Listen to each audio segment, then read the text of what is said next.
అసలు ఏంటి సినిమాకి రావాలండి ఎందుకు అనిపించింది మీకు? ఫ్యామిలీ ఏమో పొలిటికల్ ఫ్యామిలీ, ఎవరు ఐడియా ఇది ఎందుకు సినిమాలకు వచ్చింది? చిరంజీవి గారి ఇన్స్పిరేషన్ అండి. అంతేనా? సో చిన్నప్పటి నుంచి చిరంజీవి గారిని చూసి సినిమాల మీద ఇష్టం ఓకే. వచ్చి ఇంకా ఆటోమేటిక్గా అంటే చిరంజీవి గారి daddy friends from the last 40 years. Oh, so అదే కాకుండా నేను చిరంజీవి గారికి పెద్ద ఫ్యాన్. ఎట్లా ఫ్రెండ్స్?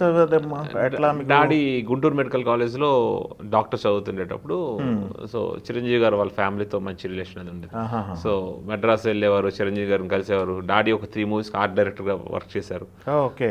ఆ తర్వాత again he came back to his profession. Mother కూడా డాక్టర్ కదా, సో మ్యారేజ్ అయిన తర్వాత దే స్టార్టెడ్ డాక్టర్ ప్రొఫెషన్. సినిమాల్లోకి వెళ్తాంటే ఇంట్లో పొజిషన్ ఏంటి, ఏం చెప్పారు? ఫస్ట్ వద్దన్నారు, తర్వాత అడ్జస్ట్ అయిపోయారు.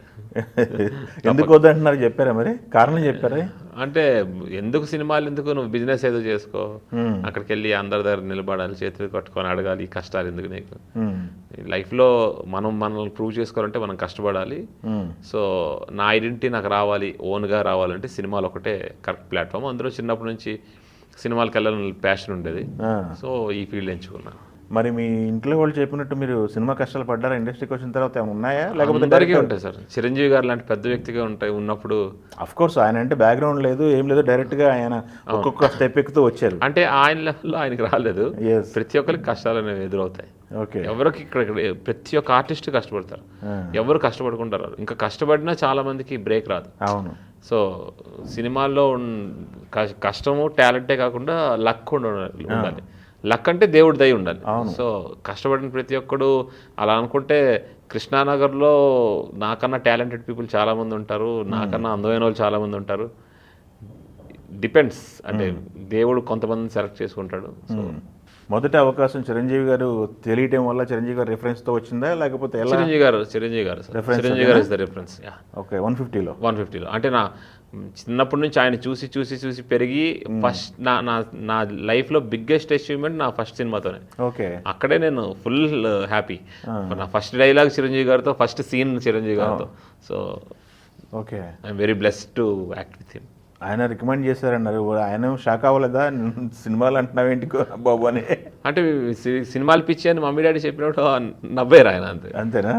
సో ఆయనకి చెప్పాను, సార్ మీరు అంటే ఎంత ఫ్యాన్ ఇది అని చెప్తే ఆయన నవ్వేవారు.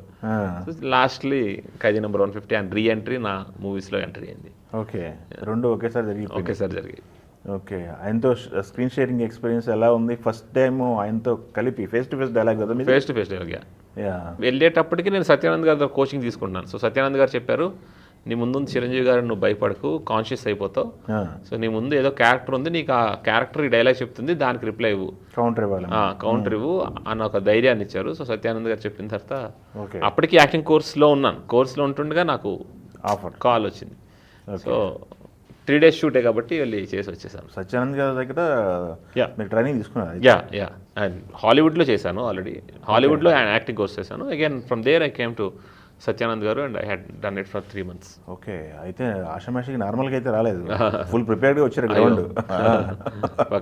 అంటే మన బ్లడ్లో ఉండాలి సార్, అది టాలెంట్ అనేది మనలో ఉండాలి. ఓన్లీ మనం ఏదో యాక్టింగ్ కోర్స్కి వెళ్ళి నేర్చేసుకుంటే వచ్చేసేది కాదు. అదే టిప్స్ ఉంటాయి కదా, ఉంటాయి, ఉపయోగపడతాయి. ఇప్పుడున్న టెక్నాలజీకి, ఇప్పుడున్న ఎక్విప్మెంట్కి తగ్గట్టు వాళ్ళు కోచ్ గైడ్ చేస్తారు. బయట చూస్తున్న చిరంజీవి గారికి, షూటింగ్ దగ్గర లొకేషన్లో చూస్తున్న చిరంజీవి గారికి తేడా ఏంటి? ఏం గమనించారు మీరు? ఆయన దగ్గర ఏమి అబ్జర్వ్ చేశారు? ఎప్పుడు హైలోనే చూస్తాను ఆయన, ఏ డిఫరెన్స్ ఉండదు, ఎప్పుడు బాసే. ఓకే. పెద్ద డిఫరెన్స్ ఏం లేదు నాకు, కానీ ఎప్పుడు ఆయన ఒక హై లెవెల్లోనే ఉంటారు నా వరకు.